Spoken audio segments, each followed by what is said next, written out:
Okay. Well, it's nice to meet you. My name is Hetty, and I will be the occupational therapy student for today. Okay. And can I have your name? Deborah Wesselman. Wesselman. And there's an H. Ah, The biblical Deborah. okay. And Wessel. Man. Thank you. Mm-hmm. Okay. So, what do you know? Do you know anything about occupational therapy? Well, I'm a retired nurse. I knew some occupational therapy students, but nothing beyond that. I know it's like waist up. Okay. So for occupational therapy, we don't just focus on areas of waist up. We actually focus on the whole body. Okay. Occupational therapy services focuses on meaningful and valued occupations that you enjoy, and we try to get you back into try to help you with participating in those again. Okay. Why are you seeking occupational therapy services? Well, I was recently in a car accident, and I'm having a lot of fatigue and nausea, frequent headaches, and some difficulty with comprehension, but also reading. Words I know I should know how to pronounce, I have to sound out.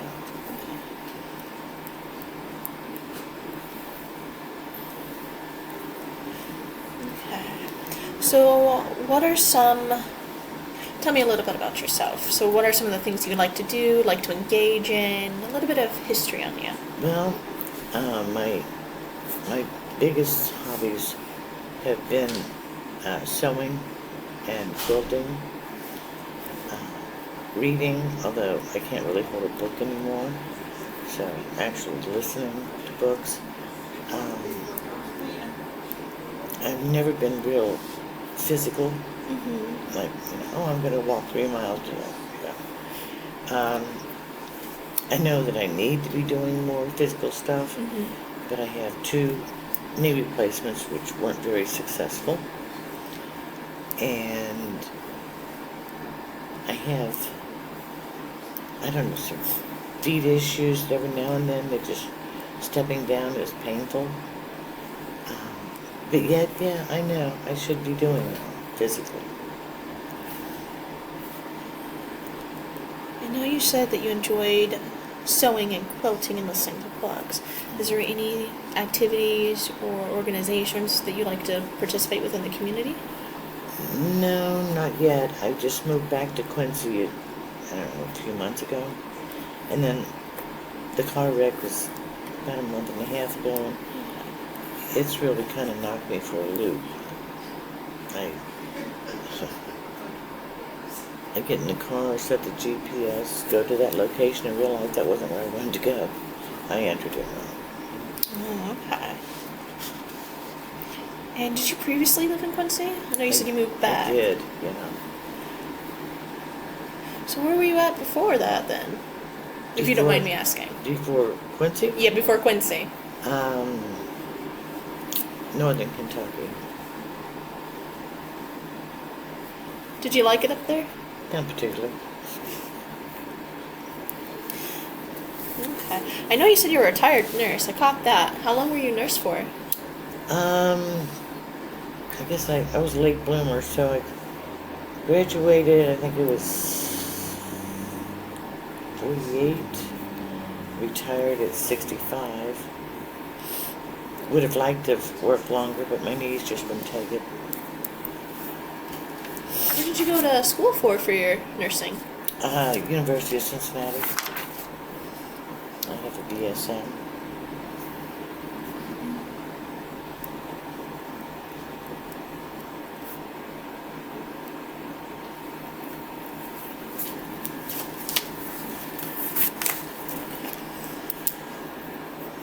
And within your home or just environment in general, is there any supports or barriers that inhibit your participation in your activities? What do you mean by barriers? Like stairs and stuff? When I say barriers, I mean something that makes it a little bit harder to participate in your enjoyable activity. Well, currently I'm staying with Janice and Paul because I'm trying to get settled in my apartment, which has been kind of delayed since the wreck. No, I don't, it's the activity. I mean, the house is normal, and you have to reach up to get stuff off shelves, and there are steps, but there's no reason for me to go up and down. Everything I need's on that floor. Okay.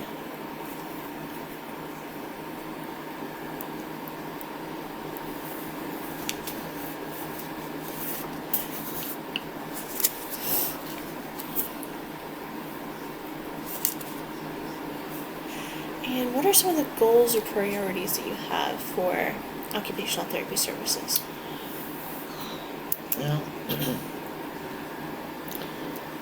like I was discussing, I have some wrist pain and some shoulder pain at times. I don't think OT can help with the headaches and nausea and maybe the fatigue. Just wanting to be able to move without hurting. I know I don't expect to be pain-free at this age, but I'm using a cane now, and I wasn't before the accident. I'd like to, feel stable on my feet.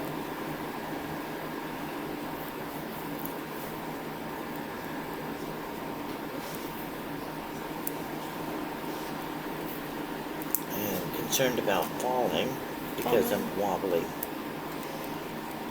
Haven't yet, but doesn't mean I haven't tried. So when you say you have a falling, you're concerned about falling, is there any action or movement that you're doing per se when you feel like you might fall? If I'm, well, when I stand up, it's not like the orthostatic problem. It's just feels like my knees need to get with it. And the first few steps can be really, really risky. I wobble a lot.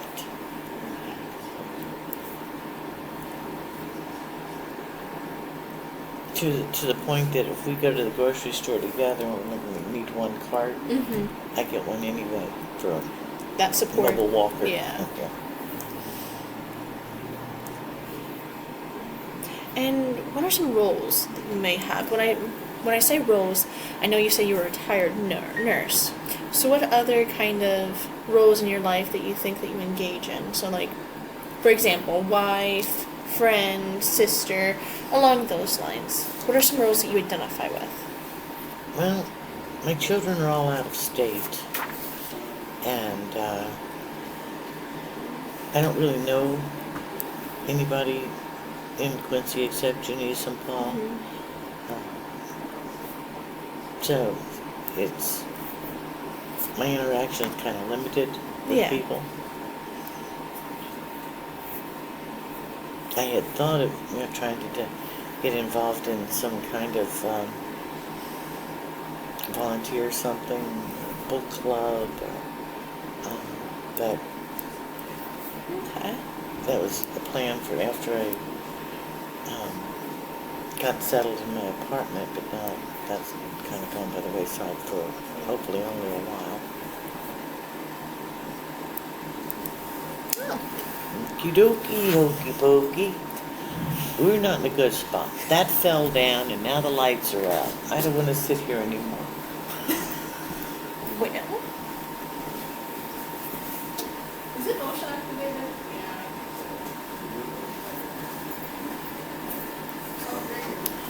Somebody turned our lights out. We got them working now. How rude.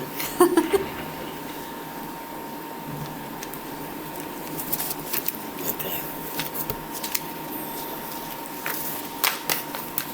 I don't know, is there anything O2, OT, that's one of my cognitive issues, um, can do to maybe improve the fatigue?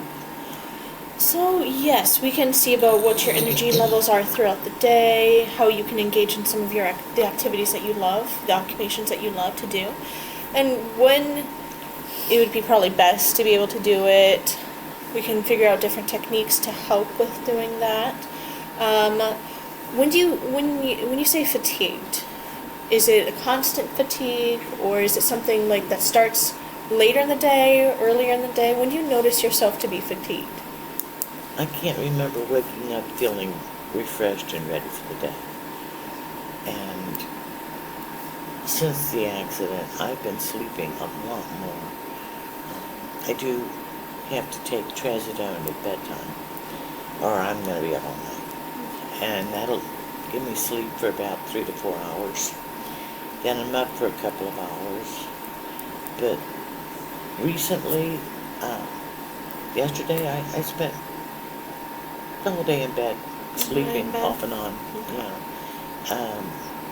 Just, I have thoughts about, I need to do this, I need to do that, but I don't have the oomph to begin doing it, and I'm just fatigued and overwhelmed. So you were taking, you said, the trazodone prior, or are you still currently taking the trazodone? I'm still currently taking it. It's the only way I get 3 or 4 solid hours. Okay. But yesterday you said you were sleeping, well, didn't want to leave the bed at least. Right. The whole day, correct? Yeah. And I slept a lot of that time. That's different for me. I even asked Janice, I was like, we gotta do this, we gotta do that. But she has fibro and she needs a little rest. And come on, get up, you gotta do something. Now it's like, stay right here. So, is it a reoccurring thing where you want to stay in bed all day, or is it some days you are able to go ahead and get ready for the day, and then other days you feel more fatigued? It's primary. Like I say, I had these thoughts, well, tomorrow I need to do yada, yada, yada. Mm-hmm. And then tomorrow comes and, I don't think I can manage. And like, if I go to the grocery store, I'm done. That's the day. All done. Okay. Or even, like, staying with Janice, she hates to cook. So I'm doing the cooking. And even an easy supper just wears me out. I'm ready to go to bed. Okay. So, I noticed you said that you want to go grocery shopping and you do the cooking at home. And then that makes you more fatigued, it makes it ready for bed. Mm-hmm. When you are grocery shopping or when you're cooking, do you have to stop for rest? Do you have to pause? Well, the last time, I guess last week, I went to Walmart and she waited for me in the car with the fibro. And I was going to Walmart and I was like, God, I don't think I can fit in this step. Mm-hmm. And just really moving slow and hanging on to, just really felt, just let me get through this and get back home. I'll worry about unloading groceries, but just let me get through this. And, nobody enjoys that. I never say nobody, but few people enjoy going to the grocery store. Yeah. But it's like, this is major work. Yeah. So, when you're doing those activities, are you predominantly just pushing a cart or cutting, like, for pushing the cart for grocery shopping, cutting, whatever you're doing for cooking wise? Do you sit down? I'm telling you, there's something. It's the spot. Do you sit down? Do you use the aid of a chair, or I know some grocery stores they have the motorized things? Yep, a scooter. Do you try using those? Do you use those? I haven't, because I could feel like, what the hell's wrong with her? Why is she in that damn thing? And you have to get up and get stuff off the shelf. So the up and down's probably worse than the walking.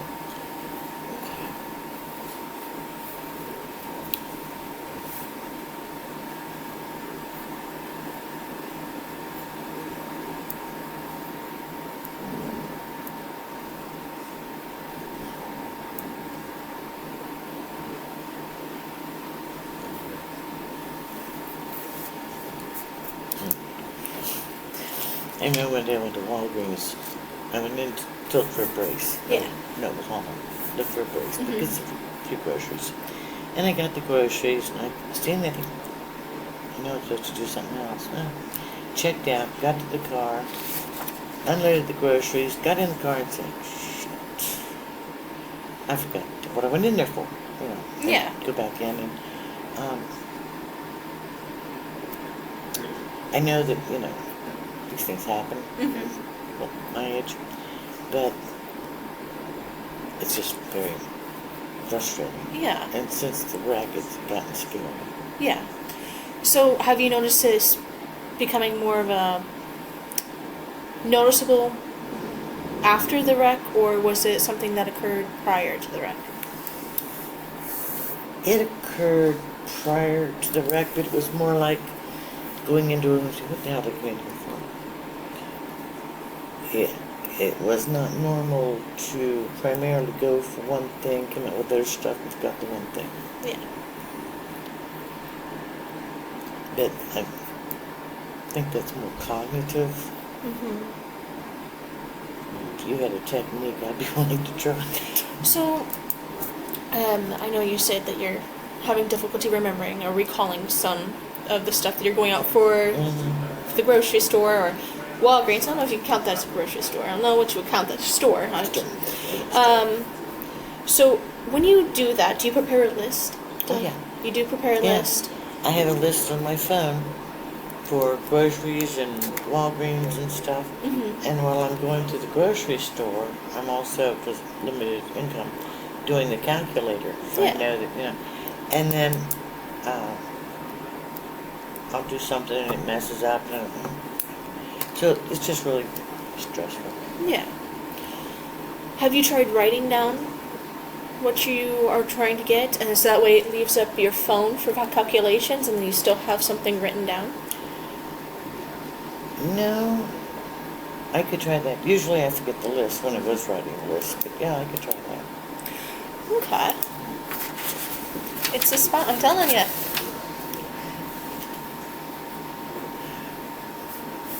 Okay. Alright, so I'm going to go ahead and do a functional range. I like to call it a warm-up. Okay. Get your body moving, okay? So I'm just going to have you follow along with me. Hopefully the paper stays and doesn't blow away. And the Light stays on. and the table doesn't move. Okay. So, go ahead and get relaxed. I might have you scoot over just a little bit like this, so I don't want you hitting the... There we go. Perfect. You're still in view of the camera, so that's good. Okay. Alright, so I want you to go ahead and just be a little bit relaxed, have good posture, okay? Feet flat on the ground for me. Alright, go ahead and raise your hands all the way up towards the ceiling like you're trying to touch it, as far as you can go. If you can't go as far, okay. This one. Okay. You're going to go ahead and put it all the way down to the ground like you're trying to touch the ground. Perfect. Alright, go ahead and put your arms right in front of you. Spread your fingers, wiggle them. Perfect. Palm up. Palm down. Make a fist. Perfect. Go ahead and relax. And we'll go over here so you can go ahead and position yourself back if you like. This thing kind of hurt. It did hurt? Okay. And then, okay. I keep telling everybody the right side of my body is going to die 2 days before the left. Oh, I'm going to be famous.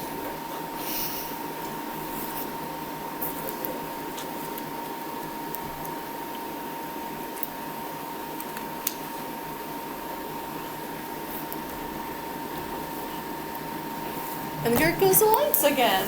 Who keeps doing that?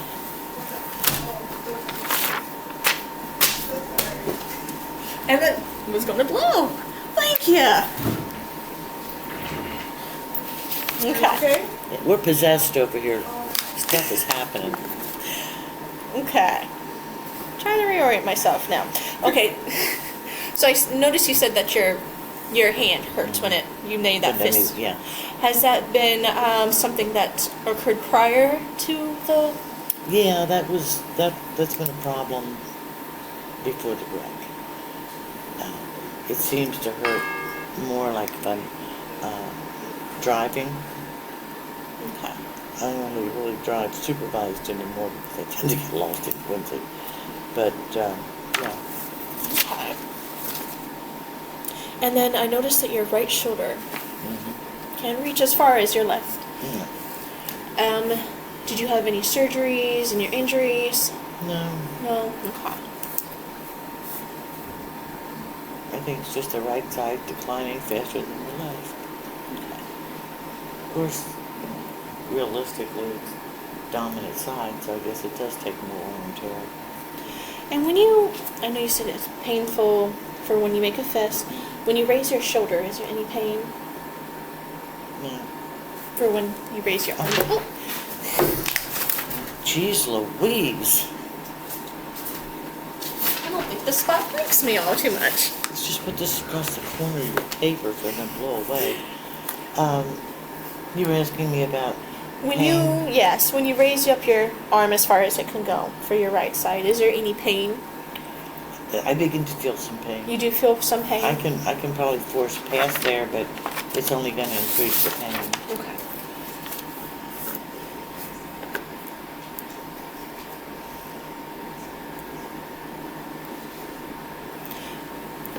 And then, as you're raising your right arm, you stated that there is pain. Is on a pain scale from 0 being no pain to 10 being extreme pain, where would you rate that at? Well, at where I stopped, I'd say a 2. 2. Okay. And then, when you are making a fist, or when you're holding a steering wheel, when you're doing that, is the pain gradual or is it? It's gradual. The longer I grip the steering wheel, the more it's going to hurt when I'm down.